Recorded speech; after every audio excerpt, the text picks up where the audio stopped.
So, here we go, continuing the critique. I sat in the office, aware of the stares on me and not really caring. I knew what they saw me as. I was some reckless, insane teenager with mood swings and bouts of rage nobody could predict. I was being stereotyped, and that enraged me. Only Mom was on my side. She always was. Obviously, Kesha would fuck. Keisha wouldn't be. And neither would Dad. His lenses darkened with Keisha's hateful tint. Then there was Mr. Wynne. He was business. He was a businessman. You should say a businessman. Otherwise, it sounds like someone with a Chinese accent. He was business or Indian accent maybe.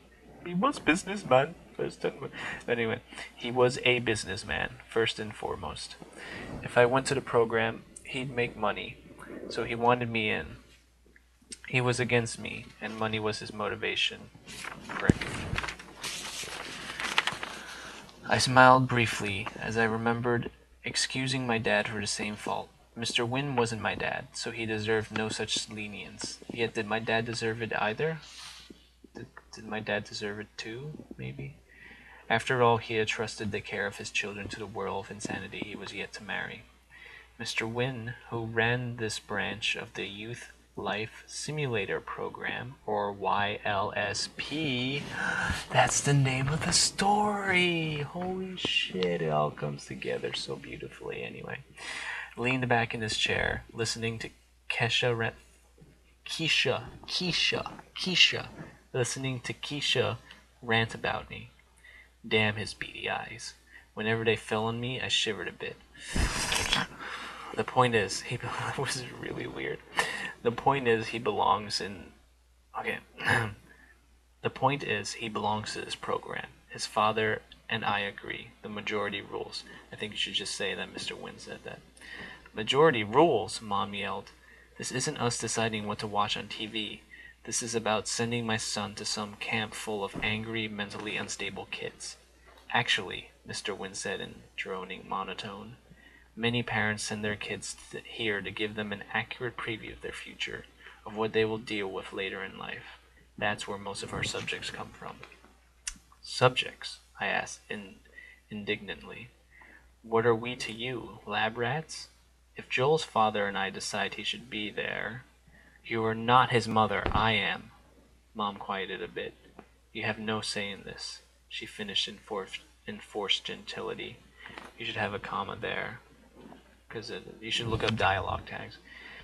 Enough, Mrs. Soto. She is listed as one of his legal guardians. If anything, she has more say in this than you do, Mr. Wynne said tiredly. He must not have realized what he was discussing. This was my life, and he was disinterested?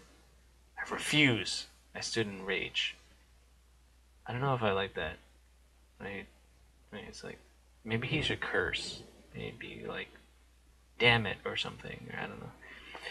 You have no say, his small mouth answered before his beady eyes locked onto me. You are under 18, once again spell out 18, and any legal decisions will be made by your parents. I'm sorry, your legal guardians. So this is another scene now. I grabbed my stuff meaning every scrap of clothing I owned, a couple of keepsakes, and some toiletries, as the ramp to the plane lowered and people began to file in. I think that's too long. You should break it up once you start talking about the ramp on the plane. I looked behind me and saw Keisha,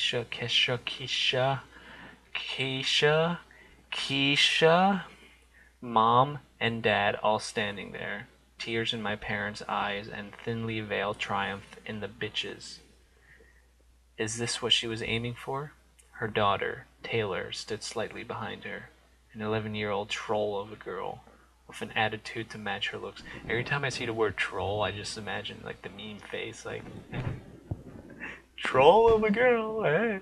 With an attitude to match her looks. She was pretending to feel so bad, though on the inside I knew she was relishing the moment. Jaden, my 4-year-old half-brother, was crying into my father's shoulder as Dad held him. Caitlin, my 9-year-old sister, stood next to Mom, hugging her tightly and gazing after me, worriedly. Should take out a comma there. With a start, I realized it was her birthday. My 10-year-old sister. Damn, what a birthday. I was angry, livid, seething, boiling, in the most terrible of rages, but I showed only stoicism, as was my custom since the events of my life took a tragic turn when I was young. I dropped my 2 suitcases and strode over to my mother. As I approached, she let go of Caitlin and hugged me tightly. I was a couple of inches taller than her, so her tears were buried in my shoulder as I inhaled the flowery scent she always emitted, a scent I'd not smelled for years. I waved to Caitlin, a wave, not a hug. Caitlin and I didn't have that kind of relationship. Our true feelings were known to each other, so we never had to express them. It was more comfortable for the both of us that way. Good luck with her, I advised Caitlin, not quietly. She wasn't sure how to respond, aware that Keisha heard what I'd said. I went to Dad and hugged him and Jaden deeply. That sounds weird. I don't know if you can hug someone deeply. You can hug someone tightly, but that's what you said before a moment ago. Maybe embrace them, like he embraced them together. Maybe. I'm sorry, Joel. And, who said that? Who said that? It's his dad, right? You should specify that. I shook my head. It's not your fault. Not completely, anyway. Do you blame the pieces when the chess player checkmates you? I turned my volatile gaze on Keisha. It's yours. Bitch slap. I got on the plane with the counselor that was sent for me and slept my troubles away. I got on the plane that was sent for me. That's passive a bit. Just say I got on the plane with the counselor and slept my troubles away. I liked it. It's interesting. The storyline's interesting. Grammatically, I just think that there are moments because you notice it as I was talking. When you actually read things out loud, or when you have someone read something else out loud, you can tell what parts are awkward when they trip up on things or are confused by things.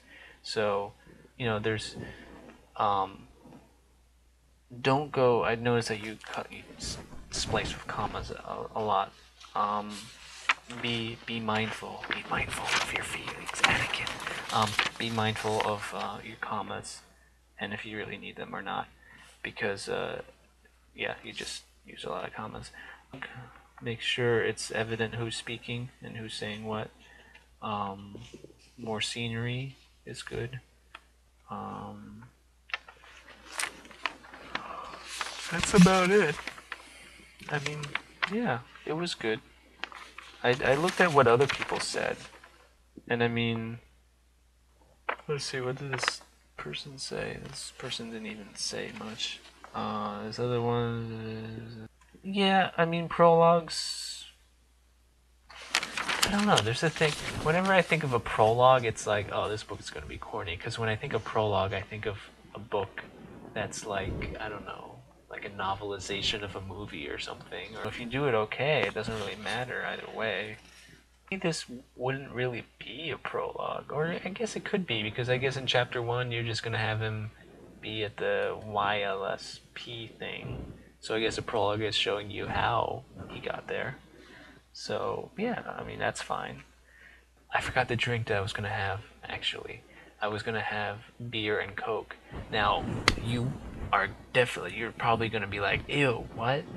Yes, it's actually really tasty. With Yingling, it's actually really tasty. And the thing about it is that you have to eyeball it 50-50. 50 beer and 50 Coke. Because if you do too much or too little of one or the other, it might come out weird.